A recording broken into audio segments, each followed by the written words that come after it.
बिस्मिल्लाहिर्रहमानिर्रहीम। अस्सलाम वालेकुम। समाजी अक्स में खुशामदीद नाज़रीन, जैसा कि मैंने आपसे वादा किया था कि अल्लामा ख़ादम हुसैन रिज़वी साहब की जो हिस्ट्री है उसके बारे में मैं आपको बताऊंगा, तो आज उस वीडियो में मैं आपको अल्लामा ख़ादम हुसैन रिज़वी साहब की जो हिस्ट्री है और उनके हवाले से जितनी भी बातें हैं वो मैं आपको बताऊंगा। अल्लामा ख़ादम हुसैन रिज़वी साहब के चाहने वालों से मेरी ये रिक्वेस्ट है, अगर कोई बात उनको बुरी लगती है या कोई मैं बात गलत कर जाता हूँ तो उनसे ये रिक्वेस्ट है कि प्लीज़ बुरा मत माने, मेरी रहनुमाई करवाएं। कमेंट्स बॉक्स में जो है अपना मैसेज छोड़ें, अगर कोई गलत बात होगी मैं उसको दुरुस्त करूँगा। मैं खुद आज के रसूल बंदा हूँ, तो इसलिए मैं आपसे यही रिक्वेस्ट करूँगा कि प्लीज़ ऐसी कोई बात ना करिएगा जिससे मेरा भी कोई दिल दुखे, और अगर गलत बात है तो मैं इंशाल्लाह उसको सही करूँगा।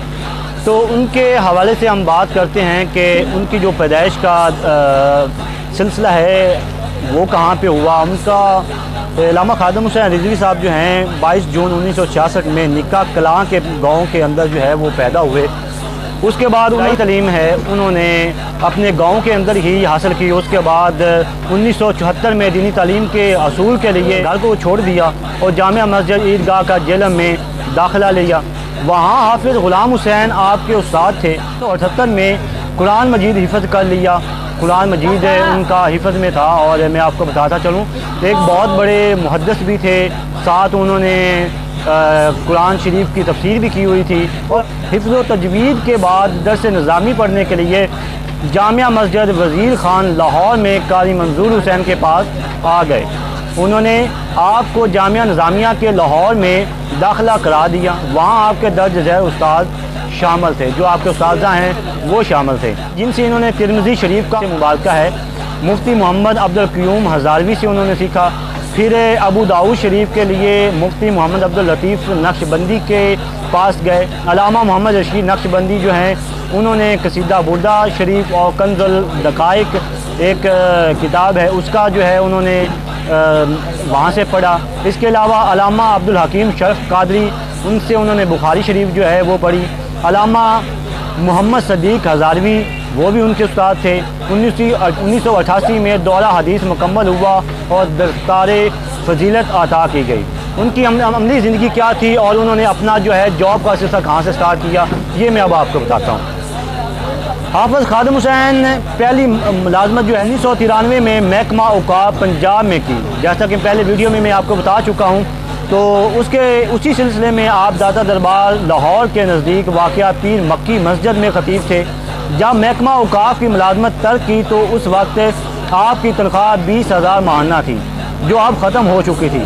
फिर यतीम खाना लाहौर रोड के करीब वाक़या मस्जिद रहमतुल्लिल आलमीन में ख़तीब रहे, जहाँ से 15,000 माहाना मुशायरा मिलता रहा।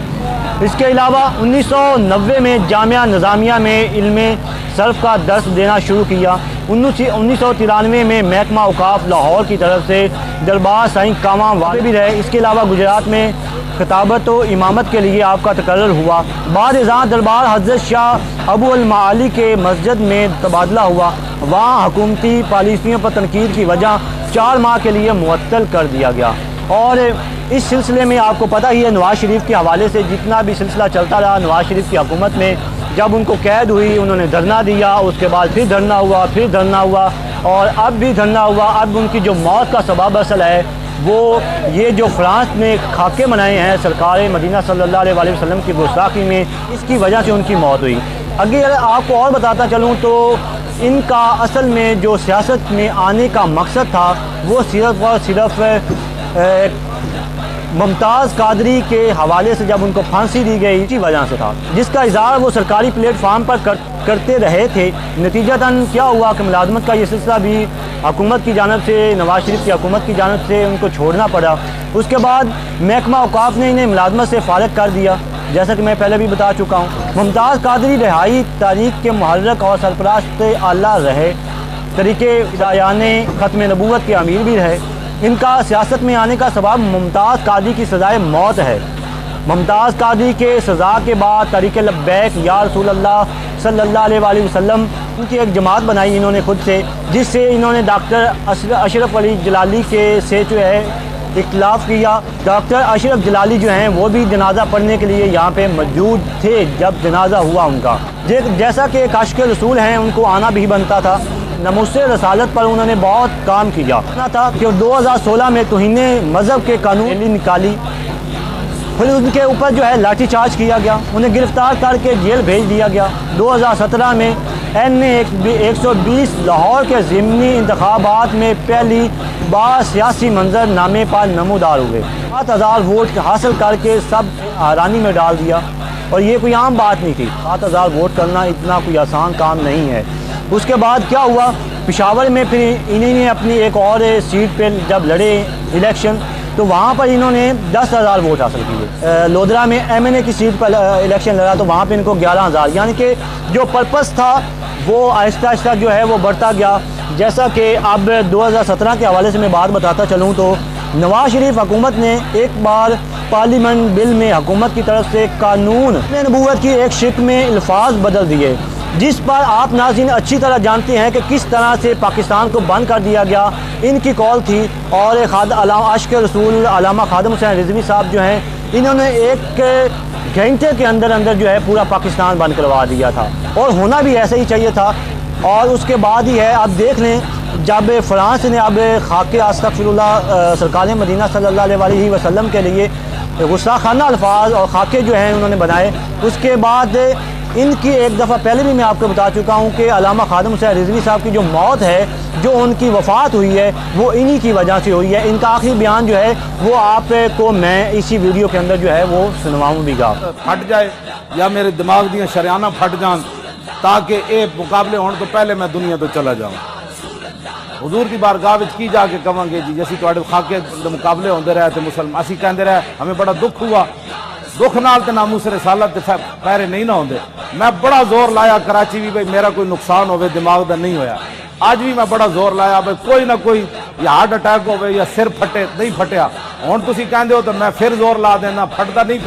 तो आगे थोड़ा सा मैं आगे बात बताते चलूँ, तो 2017 में फैज़ आबाद इंटरचेंज पर धरने दिए, जिसकी वजह से वज़ीर कानून जाहिद अहमद को इस्तीफ़ा भी देना पड़ा। इसके बाद इनके ऊपर काफ़ी तनकीद भी हुई। 2018 में जब हॉलैंड ने हुज़ूर सल्लल्लाहु अलैहि वसल्लम के खाकों की नुमाइश की, गुस्ताखी की, तो आपने दरबार लाहौर ता इस्लामाबाद यानी कि पूरे पाकिस्तान में फिर जो है मार्च का एक ऐलान किया, और फिर वो मार्च हुआ भी। आसिया नाम के हवाले से कौन नहीं जानता कि कितना मसला चलता रहा। उसके ऊपर भी अल्लामा खादिम हुसैन रिज़वी रहमतुल्लाह अलैह ने काफ़ी एक्शन लिया, और पूरा पाकिस्तान फिर से बंद कर दिया गया। और इस तरह से अगर आशिक़ रसूल सल्लल्लाहु अलैहि वसल्लम अगर काम करते हैं, अपनी जान की परवाह नहीं करते, तो फिर इस तरह का जनाजा जो आपने 2 से 3 वीडियो पहले देख चुके हैं, तो फिर ऐसा जनाजा होता है। अगर इनके औलाद और अज़वाज के बारे में बताता चलूँ, तो वो ये है, खादिम हुसैन रिज़वी के जो शादी है इनके चचा की बेटी से हुई, जो आपके वालिद, इनके जो वालिद का नाम है लाल खान था, यानी कि खान बरादरी से इनका ताल्लुक़ है। 1993 में महकमा औक़ाफ़ में ख़तीब की मुलाज़मत के बाद ये शादी उनकी हुई थी। और